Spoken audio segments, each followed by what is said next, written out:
And there are even such approaches today that say that instead of saying, I feel lonely, what does a little child feel? I'm bored. What does that mean? That I'm alone, that I'm lonely. So, before I ask the question, I would like to define loneliness. So we're talking about a subjective feeling that's expressed in incorrect social relations or as a result of the lack of sufficient social relations. We're talking about an emotional state where a person feels that he doesn't belong. Usually people that feel lonely feel a great yearning to connect with other people. And another definition is the gap between a person's desire for a social relationship and the way things actually are. A person can feel lonely even if seemingly he or she are surrounded by people. And I'd like to open with the question, in your opinion, what causes a person to feel lonely? What is the cause of loneliness? First of all, I agree with you. This is your profession.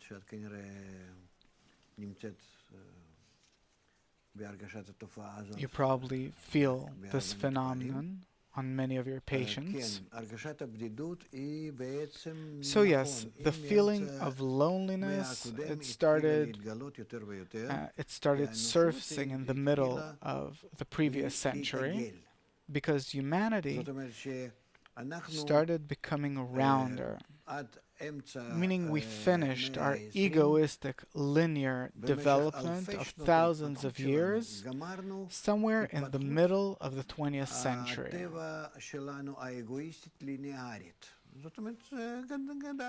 Meaning we developed and developed, and as a result of our development, the world became more round, meaning it became integral, global, a small village where everyone's interdependent.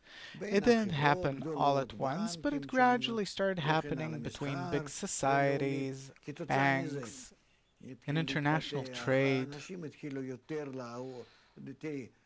And we also see that the development itself supports it. Where did you see something like this 50 years ago? That people simply used to fly in a plane from place to place. If you had to do it because of work or something, otherwise you take a train or a car, sometimes even a cart. Today you fly and that's it.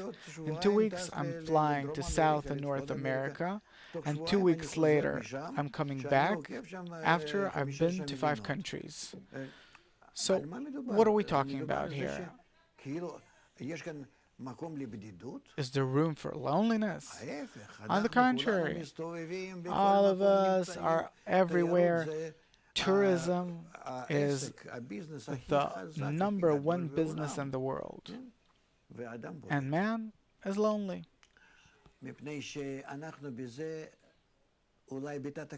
Maybe subconsciously we think that we'll get as a result more impressions, we'll fill some inner deficiency, some doldrums, but it doesn't happen. As much as I know tourists, and I meet many tourists all over the world,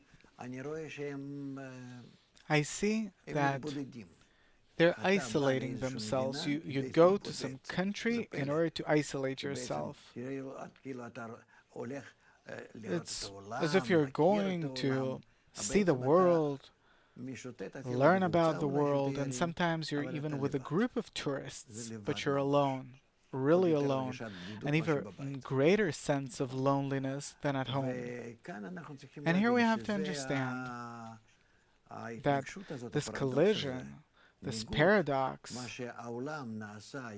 where the world on the one hand externally is becoming more interconnected and more lonely internally. And so are people too. We depend on each other in terms of work, business, culture. There are things that are worthwhile for us to do, but actually, on the inside, We're in a state where it doesn't fill me. I personally don't need it. And I don't want it. Because the ego is growing inside the person individually, and the world around us is globally closing in. And then you have two completely different directions, where on the one hand the world is becoming one and interconnected, and on the other hand, people that don't want to be connected. On the contrary, their ego is growing personally, individually, and individualistically. And therefore we see these phenomena, we see how much a person doesn't want to accept this world, and how much the world, if this is something that we can identify, doesn't accept man. What do you mean? That we don't fit the framework that nature is giving us. A framework in which we should all be connected in a good, nice way. Meaning we see that the world is willing to provide us with everything. No problem. Food, clothes, medicine, accommodation, everything that we need. But we don't want to be connected like the world is. It wasn't this way in the past. In the past, everyone lived in one room, the entire family. Or a few families in one house, like my mother. Of course, the young couple lived at their parents' house. Today, everyone needs a room of their own. Literally. And every child needs a room of their own, and so on. This is something that we see, and we also see it according to the technological development that supports it, because they go by the user. And they understand that today, the users, they're individual users. Everyone has to have their own mobile, their own email, their own everything. It was never this way before. And therefore, the ego that develops inside a person in this secrete manner forces us to think about what are we going to do. Because our will to receive demands to be fulfilled, and no one can fulfill himself. Like we're trying to do these days, but it doesn't work.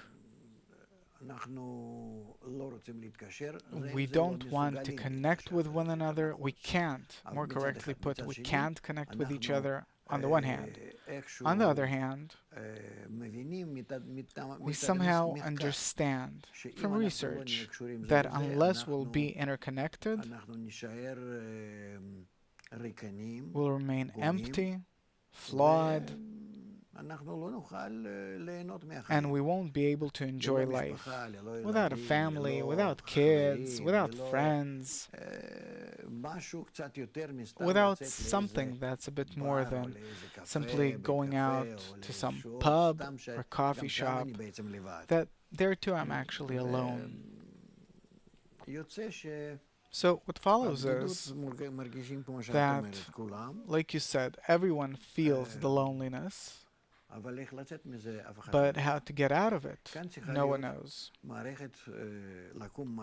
And here, we have to build a new, strong, big educational system with professionals that understand the root of the problem and its solution. Otherwise, humanity will first of all see that people don't want to get married, don't want to have children, use drugs. Everyone's taking some kind of sedative, antidepressants. There are outbursts in the form of terror and so on.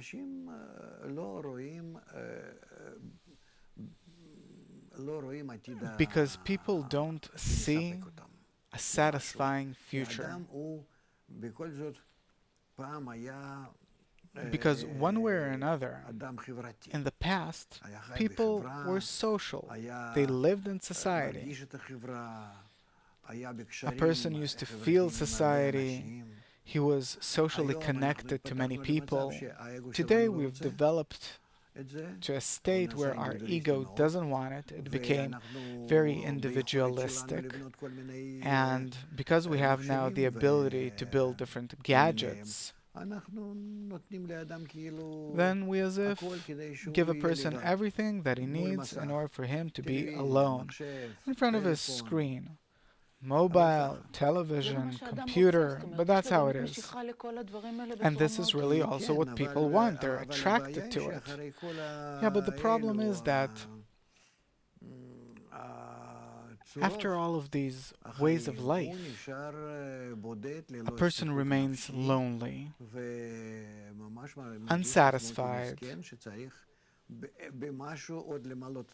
feeling miserable that he has to fulfill himself, to add something to all of those games and gadgets that he's built for himself, that he nonetheless has to add something to it. The inner emptiness remains. And again, to run away on some journey or go someplace, but to come back and be alone again, something's missing, a sort of fulfillment that man cannot attain.